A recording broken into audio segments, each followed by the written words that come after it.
ছাত্র জনতার বুলডোজার কর্মসূচি উত্তাপ ছড়াচ্ছে দেশ জুড়ে। এতে অংশ নিয়েছে হাজার হাজার মানুষ। ভাঙচুর করা হয়েছে ধানমন্ডি ৩২ নম্বরের বঙ্গবন্ধুর বাড়ি সহ খুলনা, রাজশাহী এবং কুষ্টিয়ার বেশ কিছু অবকাঠামো।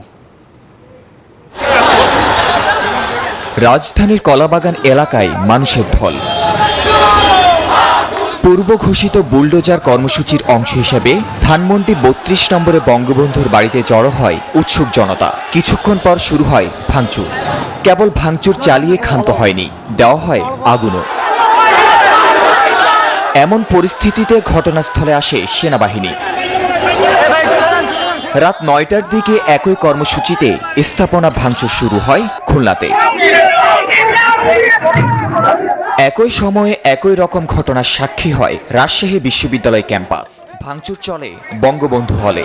এর রেশ ছড়িয়ে পড়ে কুষ্টিয়া পর্যন্ত। ভাঙচুরের কবলে পড়ে সাবেক এমপি মাহবুবুল হকের বাড়ি। ছাত্র জনতা জানায়, ফ্যাসিবাদীদের কোনো চিহ্ন রাখতে চায়নি বলেই এই কর্মসূচি চালিয়েছে তারা। তাহমিদ আমিন, নিউজ 24, ঢাকা।